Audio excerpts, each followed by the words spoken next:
Yam Pavra, Yam Hai Singabrina, Quinasu, Hanba, Anishuba, Tam Lapansida, Kitang the Miang with Tabakship, Poduri kind of Urambasi. Last day, quite a politics height of a Nubamu in Urap. Maramdi, Magi Highway era Karalego. Lay say, ground level da Miam Yanaba, Miam Nusi, Hanabu Wang Sanga, Mahi, Sigi era Shimam, Mahayava. Aduga, Mataki, Haitare, Mataki. Magi mathakta leiba haitare central ki minister sing adagi mai luching sing si yan basung ngameba aduga ma da khwaidai haitri si maga loinariba magi mi oigadaba adugumba magi kalikto adubudi mana yan mangamdre yam lurisi magi soirisi machine na haibi atai mana pakhalubuda hena phagiba soirakpa adudi mini lebiyaibako aduga masigi politics manung sida mana magi level duda magi MLA singi marakta minister singi marakta chathagadaba magi politics dudi ma feloire aduna maramar kanda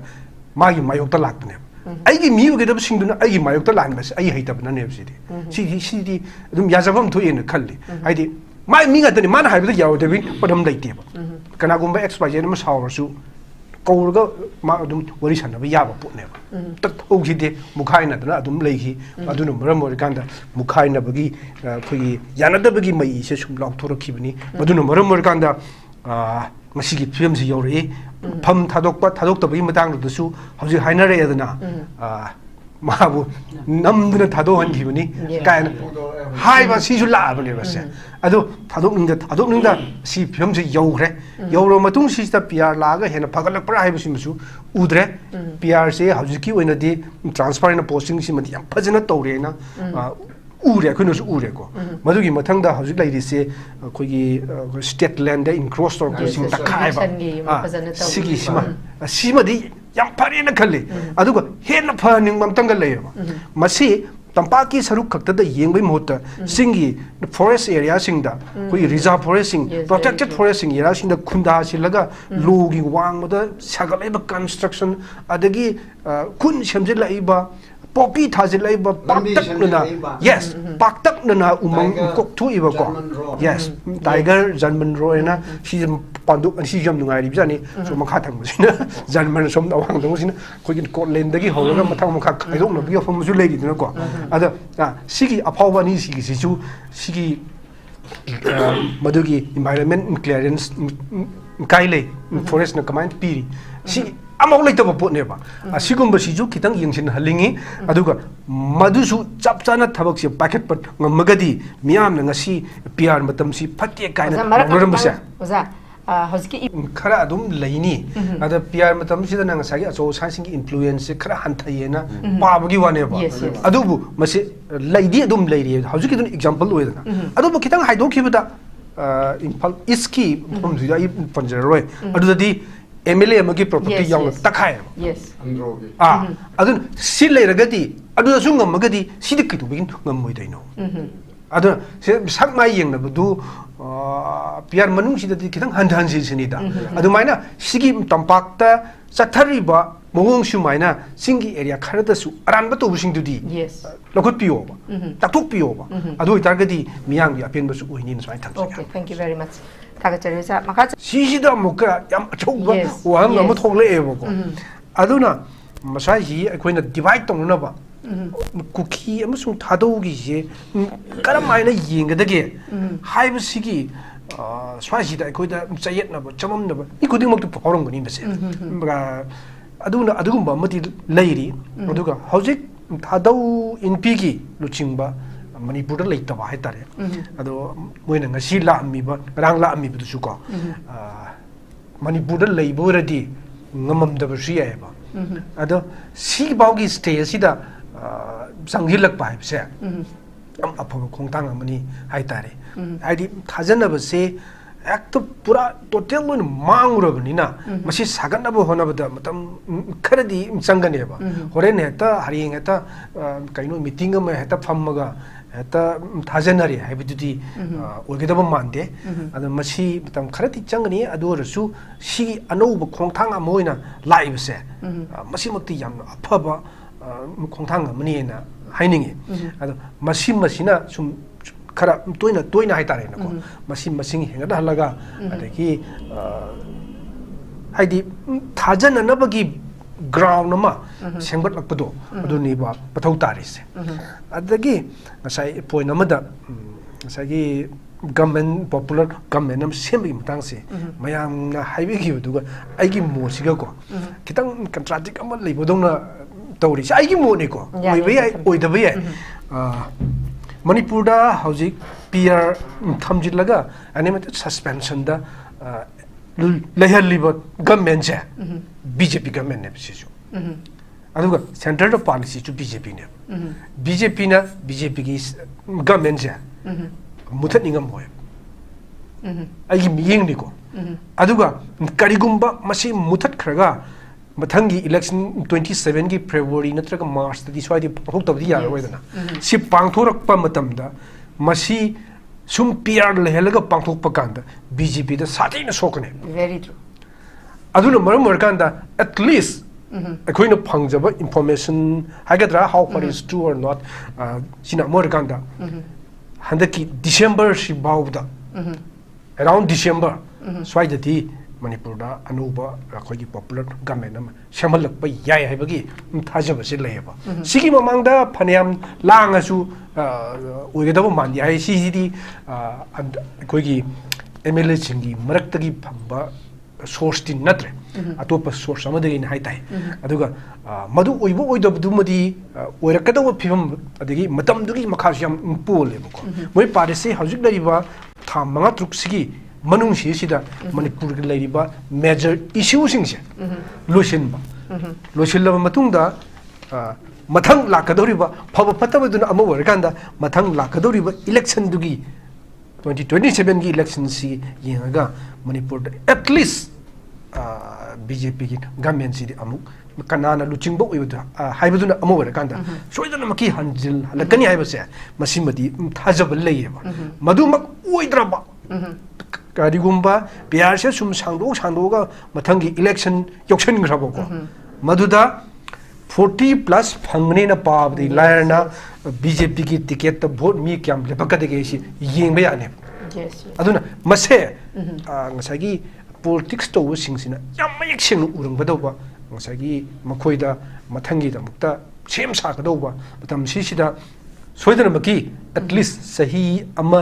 romgi matamdi soidana piraga Manipur da BJP gi state government na hanjin halaga mathangi election gi damukta preparation torkani haibasi mati thajaba leyabko oba madu oibe oidabiya assumption ni aduga hariba matamduda khogi government se seme haina lowrsi aduga sema matamda mantri yanthok yansin gi penadaba lengaida thabak amata tawbangam bagi wafam dudi ugadaba mande aduga mathangi lakadoriba tha taruk madugi matungdadi amuka election yoksilakbagi election gi preparation da miyam gi oina di thabak amata oram da basu yayaba adubu at least hoji haijaba dumaina government amadi soidana semhalakani haibagi thajaba di lei adu matamdu yorkanda yengba tai Hemchandra dalakchage oja Hemchandra akhoi pabungna su haibiri hariba akhoi constitutional machinery se Manipur di akhoi fail oire habada haiman ba thoklaroi haidana adumapu yamna achauba khudam changdam haragadi akhoi free movement se March ni pandagi chatpa yaragani haiba article 19 ngasai gi pabung panbiba article 19 clause 1 d gi matung ina ngasai gi national highway singchida akhoi Manipur da tare ba tongan ba kanglup atai di oja Hemchandra loin chatli except akhoi maitai je natana ne chatpa yadri se masimaksu popular government ama lairingai matam da hariba akhoi gi thabak oina onthok pangamamdraba adubo hojikti president rule manungdadi khara makti neutrality ngam bhaibje nongmai kap khara handabasini koja aduga adumak toloki karigi karagi di masigi neutrality malagdri si mathakta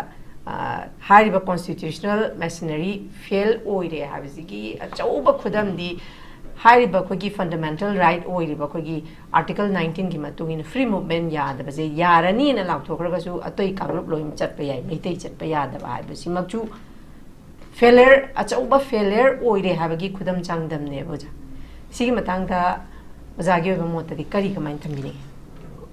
ꯁ꯭ꯋꯥꯏꯗꯅꯤ ꯌꯥꯝ ꯁꯝꯕꯗ ꯃꯁꯤ ꯇꯧꯒꯦꯅ ꯇꯧꯕ ꯑꯃ ꯌꯥꯎꯕꯗꯧꯅ ꯑꯩꯈꯣꯏꯗ feel ꯇꯧꯍꯟꯕꯁꯦꯀꯣ ꯃꯁꯤꯅꯤ ꯈ꯭ꯋꯥꯏꯗꯒꯤ ꯃꯔꯨꯑꯣꯏꯕꯁꯤ constitutional ꯑꯩꯈꯣꯏꯒꯤ ꯉꯁꯤꯒꯤ ꯇꯣꯄꯤꯛꯇ ꯌꯥꯎꯔꯤꯁꯦ ꯃꯦꯆꯤꯅꯔꯤꯁꯤ ꯃꯅꯤꯄꯨꯔꯗꯗꯤ ꯑꯗꯨꯝ ꯍꯥꯏꯔꯤꯁꯤꯅꯤꯅꯦ ꯑꯗꯨꯝ ꯐꯦꯜ ꯑꯣꯏꯔꯒ ꯂꯥꯛꯈ꯭ꯔꯦꯕꯀꯣ ꯑꯗ आर्टिकल कॉन्स्टिट्यूशन इस यावरिसदा आर्टिकल 448 मागी तोंगान तोंगान सेक्शन सिंगदुगी मतुंगिना यावरगा लैग्रे मसीसिदा स्टेट ना अदगी सेंटर ना अदगी तबुदब तौरोइदबा पब्लिक की करिगी लॉ एंड ऑर्डर लोइनमक यावदुन लैरबनेबा मसे ngakpangamdana adum lakre ngakpangamdre haidana manipur da pr si laangre madu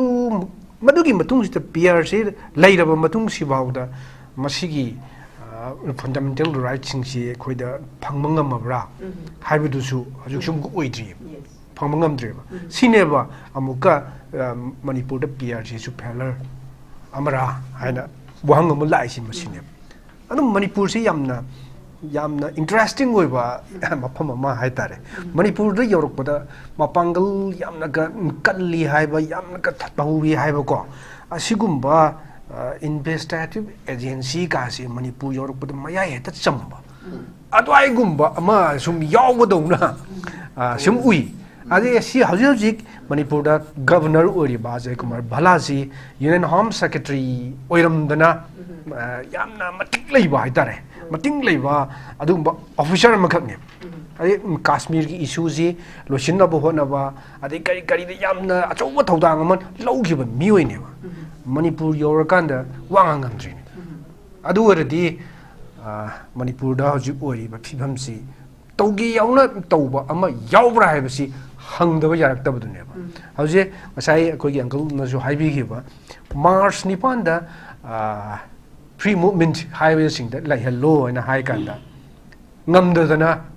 to emi khara khakna adusu phurup ama khakna thingdagi mass hoina thoraga ade manipur da khundari ba purum khuding mak na yadi haibudu nataba ko only phurup ama khaki miyoi nupi kharana kujok kharana thingnaga kaim tawgide mi khara mi ama musi gibra adugi problem du admaina tawraga adum losingre manipur da popular government ama leiringai da miyamna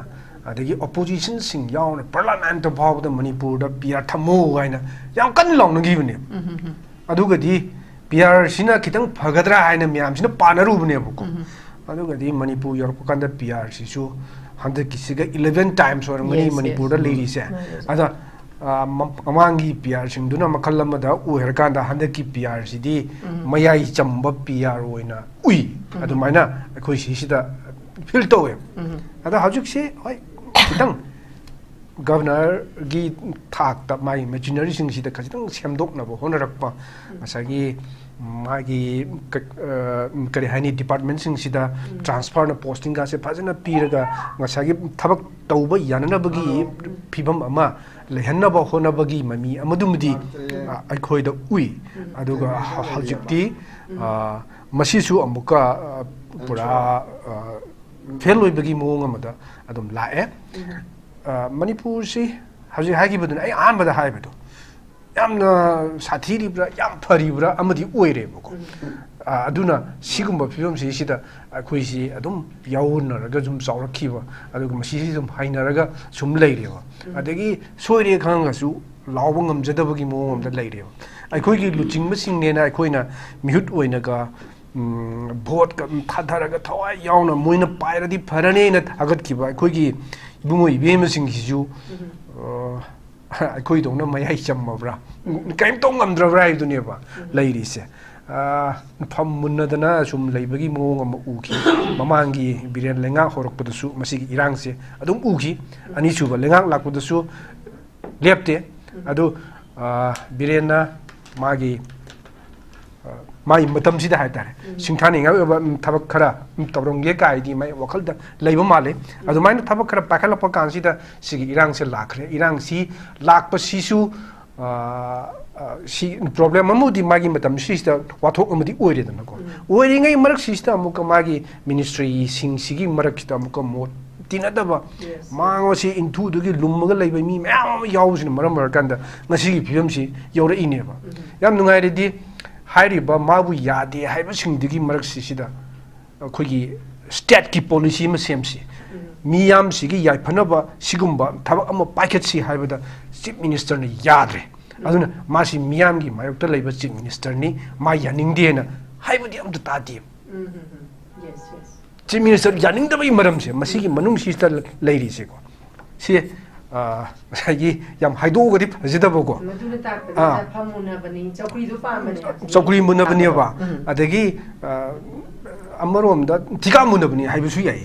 aduga asumda pi de mangon ne hene pi engon ne pidre ma ga yana badana du towi yana da bai khoi dana kaim yeng de khoi se party gi worker dong no ui ka ne emile mar sing ta haiba le ba aduna sigum ba phium se la ko sin mar mar kan da ma gi si yamna khudung thiba matam ma oi gre ba ado yam phabra yam hai singabra ina khoina su ahan ba ani su ba tam la ko kan si da kitang di myang gi thabak sim tawduri ka ne uram ba si last di ꯈ꯭ꯋꯥꯏꯗꯒꯤ politics ꯍꯩꯇꯕ ꯅꯨꯄꯥ ꯑꯃ ꯑꯣꯏꯅ ꯎꯔꯛꯄꯗꯣ ꯃꯔꯝꯗꯤ ꯃꯥꯒꯤ ꯍꯩꯕ area ꯈꯔ ꯂꯩꯀꯣ ꯂꯩꯌꯦꯁꯦ ꯑꯩꯈꯣꯏꯒꯤ ꯒ꯭ꯔꯥꯎꯟ ꯂꯦꯚꯦꯜꯗ ꯃꯤꯌꯥꯝꯒꯤ ꯌꯥꯅꯅꯕ ꯃꯤꯌꯥꯝ ꯅꯨꯡꯁꯤꯍꯟꯅꯕ ꯋꯥꯉꯥꯡ ꯁꯉꯥ ꯃꯥ ꯍꯩ ꯁꯤꯒꯤ ꯑꯦꯔꯤꯌꯥꯁꯤꯃ ꯃꯥ ꯍꯩꯌꯦꯕ ꯑꯗꯨꯒ ꯃꯊꯛꯀꯤ ꯍꯥꯏꯇꯥꯔꯦ ꯃꯊꯛꯀꯤ 마기 마탁다 레이바 하이타레 센터기 미니스터싱 아데기 마이 루칭싱 시시 얀부승 감메바 아두가 마다 콰이디 하이트리시 마가 로이너리바 마기 미 오이게다바 아두금바 마기 칼릭토 아두부디 마네 얀 망감드레 약 루리시 마기 소이리시 마시네나 하이비해 아타이 마나 파켈루보다 헤나 파기바 소이락바 아두디 미니 레비야이버고 아두가 마시기 폴리틱스 만ung시시다 마나 마기 레벨두다 마기 MLA 싱기 머럭다 미니스터 싱기 머럭다 차타가다바 마기 폴리틱스 두디 마피엘로이레 아두는 머럼머 간다 마기 마욕다 락네 아이기 미우게다 싱두나 아이기 마욕다 란바시 아이 하이타브나 네브시디 시디 좀 야자범 도에는 칼리 아이디 마이 미가더니 마나 하이브다 야오데비 पदम लेतेब कनागुंबा एक्सपाइजे न सावरसु कौरगा मा अदुम वरी सनबा याबा पोनेब तक ओगिदे मुखाइनदना अदुम लेखि अदुन मरम मरकांदा मुखाइनबगी खगी यानदबगी मई से सुम लाउथोरखिबनी अदुन मरम मरकांदा मसिगी फिल्मसि यौरे फम थादोक्तबगी मतांगदसु हजि हाइनरे यदना माबु नमदना थादोहनखिबनी कायन हाइबा सिजु लाबने बसे अदो थादोकनिंदा सि फिल्मसे यौग्रे यौरो मतुंग सिस्ता पीआर लागा हेना फगलकपरा हाइबसिमसु उद्रे पीआर से हजिकी ओइनदि ट्रांसपेरेंट पोस्टिंग सिमदि याम फजना तौरेना उरे अखुनसु उरेको मदुगी मथंगदा हजिक लाइरिसे अखोगी स्टेट लैंड इनक्रोस तौरसिंग तखाइबा सिगी सिमदि याम फरेना खल्ले अदुगा हेना फनिंग ममतंगा लेयबा मसी तंपाकी सरुक खक्तदा येंगबै मोहता सिंगी फॉरेस्ट एरिया सिंगदा कोई रिजर्व फॉरेस्ट सिंग प्रोटेक्टेड फॉरेस्ट सिंग एरिया सिंगदा खुंदा सिलगा लोगी वांगबदा सागलैबा कंस्ट्रक्शन अदगी खुन सेमजिलाइबा पॉपी थाजिलाइबा पाक्तकना यस पाक्तकना उमंग कोक्थुइबा को यस टाइगर जर्मन रोयना सी पांदु सी जम नुगाइरि बिजानि सो मखा थंबसिना जर्मन सोम दवांग दंगसिना कोइ कोटलैंडगी हौरगा मथांग मखा खाइदोकना बियो फमसु लेगिदिना को अदा सिगी अफावनी सिगी सिसु सिगी मदुगी एनवायरनमेंट क्लियरेंस काइले फॉरेस्ट न कमांड पीरी सी अमौक लेतबा पोटनेबा असिगुंबा सिजु खितंग यंगसिन हलिंगी अदुगा मदुसु चपचाना थबकसे पाखेट पट ngमगदी मियाम न ngasi पीआर मतमसी फटे काइना नरमबसे ओजा हजकी इविक्शन की मतंग से ngarang nahan je gojen thengna jabada how far kadai bo yongna chumi chumde di hongde singjamai rongi da eviction tawda maming di hekpan ba sunu ngaitre chen yam paiba case amada sudum chena ba chen paiba ni na case mana dum ngamgi ba magi keno se thado omi hai magi thado om basina maram moiraga magi thangna ba singje khara sum thado omi hai ba gi wari sum lairi boja adu tasiengna amarum the development amane ba lai se development amu itarga su development si the transparency si kadai bo yong lai rage ha ba si deba ꯁꯤꯒꯤ ꯃꯇꯥꯡꯗꯁꯨ ꯃꯤꯌꯥꯝꯁꯦ ꯑꯗꯨꯝ ꯊꯥꯒꯠꯅꯔꯛꯄꯁꯨ ꯎꯔꯤ even ꯉꯍꯥꯟꯁꯨ ꯑꯗꯨꯝ ꯁꯨꯃꯥꯏꯅ ꯇꯧꯕ ꯑꯩꯈꯣꯏ ꯎꯏ ꯃꯁꯤ topic ꯑꯣꯏꯅ ꯑꯝꯇꯪ ꯄꯨꯈꯠꯄꯤꯔꯒ ꯈꯟꯅꯕꯤꯔꯒꯗꯤ ꯅꯨꯡꯉꯥꯏꯒꯅꯤ ꯍꯥꯏꯕ ꯋꯥꯔꯣꯜꯁꯨ ꯂꯥꯛꯏ ꯃꯁꯤꯗꯤ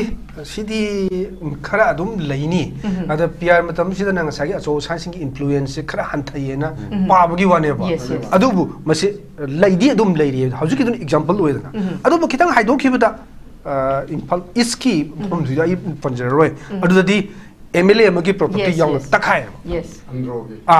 ꯑꯗꯨꯅ ꯁꯤ ꯂꯩꯔꯒꯗꯤ ꯑꯗꯨꯗꯁꯨ ꯉꯝꯃꯒꯗꯤ ꯁꯤꯗꯤ ꯀꯩꯗꯧꯕꯒꯤ ꯉꯝꯃꯣꯏꯗꯣꯏꯅꯣ ꯑꯗꯨꯅ ꯁꯛ ꯃꯥꯏ ꯌꯦꯡꯅꯕꯗꯨ PR ꯃꯅꯨꯡꯁꯤꯗꯗꯤ ꯈꯤꯇꯪ ꯍꯟꯊꯍꯟꯁꯤꯁꯤꯅꯤꯗ ꯑꯗꯨꯃꯥꯏꯅ ꯁꯤꯒꯤ ꯇꯝꯄꯥꯛꯇ ꯆꯠꯊꯔꯤꯕ ꯃꯑꯣꯡ ꯁꯨꯃꯥꯏꯅ ꯆꯤꯡꯒꯤ ꯑꯦꯔꯤꯌꯥ ꯈꯔꯗꯁꯨ ꯑꯔꯥꯟꯕ ꯇꯧꯕꯁꯤꯡꯗꯨꯗꯤ ꯂꯧꯈꯠꯄꯤꯌꯣꯕ ꯇꯥꯛꯊꯣꯛꯄꯤꯌꯣꯕ ꯑꯗꯨ ꯑꯣꯏꯇꯥꯔꯒꯗꯤ ꯃꯤꯌꯥꯝꯒꯤ ꯑꯄꯦꯟꯕꯁꯨ ꯑꯣꯏꯅꯤꯅ ꯁꯨꯃꯥꯏꯅ ꯊꯝꯖꯒꯦ Okay, thank you very much. ꯊꯥꯒꯠꯆꯔꯤ ꯑꯣꯖꯥ ꯃꯈꯥ ꯆꯠꯊꯖꯕꯣꯏꯅ ꯑꯩ ꯑꯣꯖꯥ ꯍꯦꯝꯆꯟꯗ꯭ꯔꯗ ꯂꯥꯛꯆꯒꯦ ꯑꯣꯖꯥ ꯍꯦꯝꯆꯟꯗ꯭ꯔ ꯑꯩꯈꯣꯏ ꯍꯧꯖꯤꯛ ꯑꯩꯈꯣꯏꯒꯤ ꯀꯣꯟꯁꯇꯤꯇ꯭ꯌꯨꯁꯅꯦꯜ ꯃꯦꯁꯅꯔꯤꯁꯤ ꯐꯦꯂꯤꯌꯔ ꯑꯣꯏꯔꯦ ꯍꯥꯏꯕꯁꯤꯗꯤ ꯃꯥꯒꯤ ꯆꯞ ꯆꯥꯕ ꯑꯦꯛꯖꯥꯝꯄꯜ ꯃꯌꯥꯝ ꯑꯃ ꯎꯔꯦ ꯑꯗꯨꯃꯛꯄꯨ ꯑꯩꯈꯣꯏꯒꯤ ꯂꯩꯔꯤꯕ ꯇꯣꯉꯥꯟ ꯇꯣꯉꯥꯟꯕ ꯄ꯭ꯔꯦꯁꯔ ꯒ꯭ꯔꯨꯞ ꯑꯣꯏꯔꯤꯕ ꯁꯤꯚꯤꯜ ꯁꯣꯁꯥꯏꯇꯤ ꯑꯣꯔꯒꯅꯥꯏꯖꯦꯁꯟꯁꯤꯡꯅꯁꯨ ꯍꯥꯏꯗꯤ ꯃꯥꯒꯤ ꯉꯝꯖꯕ ꯂꯦꯚꯦꯜꯗ ꯑꯩꯈꯣꯏ ꯄꯤꯁꯁꯦ ꯔꯦꯁꯇꯣꯔ ꯇꯧꯔꯛꯅꯕ ꯌꯥꯝ ꯀꯟꯅ ꯍꯣꯠꯅꯗꯕꯗꯤ ꯅꯠꯇꯦ ꯍꯣꯠꯅꯔꯤ ꯑꯗꯨꯃꯛꯄꯨ ꯏꯚꯟ ꯑꯩꯈꯣꯏꯒꯤ ꯊꯥꯗꯧ ꯏꯟꯄꯤꯒ ꯅꯍꯥꯟꯒꯤ ꯑꯩꯈꯣꯏꯒꯤ ꯁ꯭ꯇꯦꯞ ꯑꯃ ꯁꯨꯃꯥꯏꯅ ꯐꯣꯔꯋꯥꯔꯗ ꯆꯪꯁꯤꯜꯂꯛꯄꯁꯤꯁꯨ ꯉꯁꯥꯏꯒꯤ ꯄꯤꯁꯀꯤ ꯑꯣꯏꯅ ꯔꯣꯗ ꯃꯦꯞꯇ ꯑꯐꯕ ꯑꯩꯈꯣꯏꯒꯤ ꯏꯝꯄꯦꯛ ꯑꯃꯗꯤ ꯍꯥꯏꯕꯗꯤ ꯌꯥꯏ ꯑꯗꯨꯃꯛꯄꯨ ꯑꯩꯈꯣꯏꯒꯤ ꯌꯥꯝ ꯇꯉꯥꯏ ꯐꯗꯅ ꯑꯕꯨꯡꯅꯧꯁꯦ ꯍꯧꯖꯤꯛ ꯄꯟꯕꯤꯕ ꯇꯣꯉꯥꯟ ꯇꯣꯉꯥꯟꯕ IDPs ꯑꯣꯏꯔꯤꯕꯁꯤꯡꯁꯦ ꯆꯨꯔꯆꯥꯟꯄꯨꯔꯗꯒꯤ ꯑꯩꯈꯣꯏ ꯆꯦꯜꯂꯛꯄꯁꯤꯡ ꯑꯗꯒꯤ ꯀꯨꯀꯤ ꯏꯝꯐꯥꯜ ꯑꯦꯔꯤꯌꯥꯗ ꯇꯥꯔꯝꯕꯁꯤꯡꯁꯤ ꯄꯥꯕꯨꯡ ꯃꯈꯣꯏꯅ ꯁꯤꯗ ꯑꯣꯖꯥ ꯈ꯭ꯋꯥꯏ ꯃꯔꯨ ꯑꯣꯏꯁꯦ ꯇ꯭ꯔꯁ ꯕꯤꯜꯗꯤꯡꯗꯨꯃꯅꯦꯕ ꯊꯥꯖꯕꯁꯦ ꯄꯨꯔꯥ ꯃꯥꯡꯈ꯭ꯔꯕꯅꯦꯕ ꯊꯥꯖꯕ ꯃꯥꯡꯉꯤꯕ ꯊꯥꯖꯕꯁꯤ ꯍꯥꯏꯔꯤꯕ ꯑꯩꯈꯣꯏꯒꯤ ꯂꯩꯕꯥꯛꯀꯤ ꯑꯆꯧꯕ ꯔꯤꯄ꯭ꯔꯦꯖꯦꯟꯇꯦꯇꯤꯚ ꯑꯣꯏꯔꯤꯕ ꯑꯩꯈꯣꯏꯒꯤ ꯁꯦꯟꯇꯔꯗꯒꯤꯁꯨ ꯑꯣꯏꯔꯀꯥꯟꯗ ꯑꯩꯈꯣꯏꯒꯤ ꯇ꯭ꯔꯁ ꯕꯤꯜꯗꯤꯡꯁꯤꯃ ꯑꯣꯖꯥ ꯍꯥꯟꯅ ꯁꯥꯒꯠꯄꯁꯦ ꯌꯥꯝ ꯃꯊꯧ ꯇꯥꯏꯌꯦꯕ ꯑꯩꯈꯣꯏꯒꯤ ꯁꯤꯚꯤꯜ ꯁꯣꯁꯥꯏꯇꯤ ꯑꯣꯔꯒꯅꯥꯏꯖꯦꯁꯟ ꯏꯆꯤꯟ ꯏꯅꯥꯎꯁꯤꯡꯅ ꯃꯈꯣꯏꯁꯨ ꯏꯚꯟ ꯕꯥꯏ ꯔꯣꯗꯇ ꯂꯥꯛꯄ ꯅꯠꯇꯦ ꯐ꯭ꯂꯥꯏꯠ ꯇꯤꯀꯦꯠ ꯀꯛꯑꯒ ꯂꯥꯛꯏꯅꯤ ꯁꯤꯅ ꯇꯥꯛꯄꯗꯤ ꯑꯣꯖꯥ ꯍꯦꯝꯆꯟꯗ꯭ꯔ ꯊꯥꯖꯕꯁꯦ ꯂꯩꯇ꯭ꯔꯤ ꯍꯥꯏꯕꯅꯦꯕ ꯇ꯭ꯔꯁ ꯗꯤꯐꯤꯖꯤꯠ ꯑꯗꯨꯃꯛ ꯂꯩꯔꯤꯕ ꯈ꯭ꯋꯥꯏ ꯃꯔꯨꯗꯤ ꯅꯣꯔꯃꯦꯜꯁꯤ ꯑꯃ ꯂꯥꯛꯅꯕ ꯍꯣꯠꯅꯕꯗ ꯇ꯭ꯔꯁ ꯕꯤꯜꯗꯤꯡꯁꯤꯃꯁꯨ ꯑꯗꯨꯛꯀꯤ ꯃꯇꯤꯛ ꯃꯊꯧ ꯇꯥꯔꯤꯌꯦꯕ ꯑꯣꯖꯥ ꯀꯔꯤ ꯊꯝꯕꯤꯅꯤꯡꯉꯤ ꯃꯥꯅꯦ ꯑꯩꯈꯣꯏꯒꯤ ꯍꯧꯖꯤꯛ ꯑꯣꯏꯔꯤꯕ ꯐꯤꯕꯝꯁꯤꯗ ꯅꯣꯔꯃꯦꯜ ꯂꯥꯏꯐꯇ ꯍꯜꯂꯛꯄ ꯍꯥꯏꯕꯁꯤꯗ ꯃꯔꯨꯑꯣꯏꯅ ꯐꯨꯔꯨꯞ ꯑꯅꯤꯁꯤꯒꯤ ꯍꯥꯏꯇꯥꯔꯦ ꯁꯤꯒꯤ ꯃꯔꯛꯇ ꯊꯥꯖꯅꯕꯁꯤ ꯍꯦꯟꯒꯠꯍꯟꯗꯕ ꯌꯥꯔꯣꯏꯕ ꯃꯁꯤꯒꯤ ꯇ꯭ꯔꯁ ꯕꯤꯜꯗꯤꯡ ꯑꯃ ꯌꯥꯝꯅ ꯄꯨꯛꯆꯦꯜ ꯁꯦꯡꯅ ꯍꯣꯠꯅꯕꯒꯤ ꯇꯉꯥꯏꯐꯗꯕ ꯂꯩ ꯍꯥꯏꯇꯥꯔꯦ ꯑꯗ ꯍꯟꯗꯛ ꯊꯥꯗꯧ ꯏꯟꯄꯤꯁꯦ ꯍꯥꯟꯅꯗꯒꯤ ꯍꯧꯅꯅꯤ ꯑꯗꯨꯝ ꯃꯈꯣꯏꯁꯤ ꯀꯨꯀꯤ ꯅꯠꯇꯦꯅ ꯃꯈꯣꯏ ꯃꯁꯥꯅ ꯑꯗꯨꯝ ꯍꯥꯏꯖꯔꯒ ꯂꯥꯛꯈꯤꯕꯁꯦ ꯑꯗ ꯋꯦꯟ 1956ꯇ ꯑꯃꯨꯛ ꯍꯟꯅ ꯉꯁꯥꯏꯒꯤ ꯀꯨꯀꯤ ꯑꯦꯅꯤ ꯀꯨꯀꯤ ꯇ꯭ꯔꯥꯏꯕꯁꯦ ꯂꯧꯊꯣꯛꯈꯤꯕ ꯑꯗꯨꯒꯤ ꯃꯇꯨꯡꯗ ꯑꯃꯨꯛꯀ 2003ꯗ ꯍꯥꯞꯆꯤꯜꯂꯛꯈꯤꯕ ꯑꯁ꯭ꯋꯥꯏꯒꯤ ꯃꯇꯥꯡ ꯁ꯭ꯋꯥꯏꯁꯤꯗꯒꯤ ꯍꯧꯅ ꯊꯥꯗꯧꯁꯦ ꯑꯗꯨꯝ ꯃꯈꯣꯏ ꯀꯨꯀꯤ ꯅꯠꯇꯦ ꯑꯗꯨꯒ ꯑꯦꯅꯤ ꯀꯨꯀꯤ ꯇ꯭ꯔꯥꯏꯕ ꯑꯩꯅ ꯑꯃ ꯁꯦꯗꯨꯜ ꯂꯤꯁꯇ ꯍꯥꯞꯆꯤꯜꯂꯛꯄꯁꯦ ꯃꯁꯤ ꯑꯐꯕ ꯑꯣꯏꯔꯣꯏ ꯃꯁꯤꯅ ꯕ꯭ꯂꯗ ꯁꯦꯠ ꯇꯥꯅꯅꯕꯒꯤ ꯃꯆꯥꯛ ꯑꯣꯏꯒꯅꯤ ꯍꯥꯏꯅ ꯑꯩꯈꯣꯏꯒꯤ ꯊꯥꯗꯧ ꯏꯟꯄꯤꯒꯤ ꯃꯥꯏꯀꯩꯗꯒꯤ ꯃꯇꯝꯗꯨꯗ ꯌꯥꯝ ꯐꯖꯅ ꯐꯣꯡꯗꯣꯛꯈꯤꯕ ꯌꯥꯝ ꯃꯌꯦꯛ ꯁꯦꯡꯅ ꯂꯩꯌꯦꯕꯀꯣ ꯑꯗꯨꯅ ꯃꯈꯣꯏꯁꯤꯗꯤ ꯍꯥꯟꯅꯗꯒꯤ ꯍꯧꯅ ꯑꯗꯨꯝ ꯀꯨꯀꯤ ꯅꯠꯇꯦꯅ ꯍꯥꯏꯔꯒ ꯂꯥꯛꯏ ꯑꯗꯨ ꯊꯥꯗꯧꯁꯤ ꯀꯨꯀꯤ ꯅꯠꯇꯦ ꯍꯥꯏꯇꯥꯔꯒꯗꯤ ꯍꯨ ꯑꯥꯔ ꯗ ꯀꯨꯀꯤꯁ ꯁꯤꯁꯤꯗ ꯑꯃꯨꯛꯀ ꯌꯥꯝ ꯑꯆꯧꯕ ꯋꯥꯍꯪ ꯑꯃ ꯊꯣꯛꯂꯛꯑꯦꯕꯀꯣ ꯑꯗꯨꯅ ꯃꯁꯥꯏꯁꯤ ꯑꯩꯈꯣꯏꯅ ꯗꯤꯚꯥꯏꯠ ꯇꯧꯅꯅꯕ ꯀꯨꯀꯤ ꯑꯃꯁꯨꯡ ꯊꯥꯗꯧꯒꯤꯁꯦ ꯀꯔꯝꯍꯥꯏꯅ ꯌꯦꯡꯒꯗꯒꯦ ꯍꯥꯏꯕꯁꯤꯒꯤ ꯁ꯭ꯋꯥꯏꯁꯤꯗ ꯑꯩꯈꯣꯏꯗ ꯆꯌꯦꯠꯅꯕ ꯆꯃꯝꯅꯕ ꯃꯤ ꯈꯨꯗꯤꯡꯃꯛꯇ ꯐꯥꯎꯔꯝꯒꯅꯤ ꯃꯁꯦ ꯑꯗꯨꯅ ꯑꯗꯨꯒꯨꯝꯕ ꯑꯃꯗꯤ ꯂꯩꯔꯤ ꯑꯗꯨꯒ ꯍꯧꯖꯤꯛ ꯊꯥꯗꯧ ꯏꯟꯄꯤꯒꯤ ꯂꯨꯆꯤꯡꯕ ꯃꯅꯤꯄꯨꯔꯗ ꯂꯩꯇꯕ ꯍꯥꯏꯇꯥꯔꯦ ꯑꯗꯣ ꯃꯣꯏꯅ ꯉꯁꯤ ꯂꯥꯛꯑꯝꯃꯤꯕ ꯉꯔꯥꯡ ꯂꯥꯛꯑꯝꯃꯤꯕꯗꯨꯁꯨ ꯀꯣ ꯃꯅꯤꯄꯨꯔꯗ ꯂꯩꯕ ꯑꯣꯏꯔꯗꯤ ꯉꯝꯃꯝꯗꯕꯁꯨ ꯌꯥꯏꯑꯕ ꯑꯗꯣ ꯁꯤꯐꯥꯎꯒꯤ ꯁ꯭ꯇꯦꯖ ꯑꯁꯤꯗ ꯆꯪꯁꯤꯜꯂꯛꯄ ꯍꯥꯏꯕꯁꯦ ꯌꯥꯝ ꯑꯐꯕ ꯈꯣꯡꯊꯥꯡ ꯑꯃꯅꯤ ꯍꯥꯏꯇꯥꯔꯦ ꯍꯥꯏꯗꯤ ꯊꯥꯖꯅꯕꯁꯦ ꯍꯦꯛꯇ ꯄꯨꯔꯥ ꯇꯣꯇꯦꯜ ꯑꯣꯏꯅ ꯃꯥꯡꯉꯨꯔꯕꯅꯤꯅ ꯃꯁꯤ ꯁꯥꯒꯠꯅꯕ ꯍꯣꯠꯅꯕꯗ ꯃꯇꯝ ꯈꯔꯗꯤ ꯆꯪꯒꯅꯦꯕ ꯍꯣꯔꯦꯟ ꯍꯦꯛꯇ ꯍꯌꯦꯡ ꯍꯦꯛꯇ ꯀꯩꯅꯣ ꯃꯤꯇꯤꯡ ꯑꯃ ꯍꯦꯛꯇ ꯐꯝꯃꯒ ꯍꯦꯛꯇ ꯊꯥꯖꯅꯔꯦ ꯍꯥꯏꯕꯗꯨꯗꯤ ꯑꯣꯏꯒꯗꯕ ꯃꯥꯟꯗꯦ ꯑꯗꯣ ꯃꯁꯤ ꯃꯇꯝ ꯈꯔꯗꯤ ꯆꯪꯒꯅꯤ ꯑꯗꯨ ꯑꯣꯏꯔꯁꯨ ꯁꯤꯒꯤ ꯑꯅꯧꯕ ꯈꯣꯡꯊꯥꯡ ꯑꯃ ꯑꯣꯏꯅ ꯂꯥꯛꯏꯕꯁꯦ ꯃꯁꯤꯃꯛꯇꯤ ꯌꯥꯝꯅ ꯑꯐꯕ ꯈꯣꯡꯊꯥꯡ ꯑꯃꯅꯤꯅ 하이닝이 아도 마시나 좀 khara toina hai tare na ko masing henga halaga adagi haidi thajan na bagi ground ma sengbat lakpado aduni ba pathau tare se adagi ngasai point amada ngasai gi government popular government am sembi matang se mayam na highway gi duga aigi mo siga ko kitang contradict ama leibodong na tawri sai gi mo ne ko oi da bai Manipur da hauji PR thamjit laga animated suspension da lehal liba government je BJP government ne bisu aduga center da policy chu BJP ne BJP na BJP gi government je muthat ningam hoy ai miyeng ni ko aduga karigumba masi muthat khraga matangi election 27 gi February natraga March di swai di hoktabdi yaroi dana si pangthorak pa matamda masi sum PR lehelaga pangthok pa kanda BJP da sati na sokane very true aduna maram kanda at least akoina phangjaba information hagadra how far is true or not sina more kanda handaki December si bawda around December swai di Manipur da anuba akoigi popular government am shamalak pa yai haibagi thajaba se leba sigi mamang da phaniam langasu oigedaba mandi ai CCD akoigi MLA singi maraktagi phamba source tin natre atopa source amade in haitai aduga madu oibo oidabdu madi oirakadawa phibam adigi matam dugi makhasiam pole ko moi parese hajik lariba tha manga truk sigi manung sida Manipur gi lariba major issues sing se losin laba matungda mathang lakadoriba phaba pataba duna ama warkanda mathang lakadoriba election dugi 2027 gi election si yenga Manipur at least BJP gi government si amuk kanana luchingbo uyuda haibaduna ama warkanda soidana maki hanjil halakani haibase masimadi thajab leyeba madumak oidraba karigumba biarse sum sangdoga mathangi election yokshin graboko maduda 40 plus phangni na pabdi lairna BJP ki ticket ta vote mi kyam lepakade ge si yengba yane yes aduna mase ngasagi politics to singsina yamayek sing urung badawba ngasagi makhoida mathangi da mukta sem sa kadawba matam sida soidana maki at least sahi ama romgi matamdi soidana piraga Manipur da BJP gi state government na hanjin halaga mathangi election gi damukta preparation torkani haibisi mati thajaba leyabako oba madu oibe oidabi assumption ni aduga hairiba matamdu da khogi government se seme haina lowrsi aduga sema matamda mantri yanthok yansingi penadaba lengaida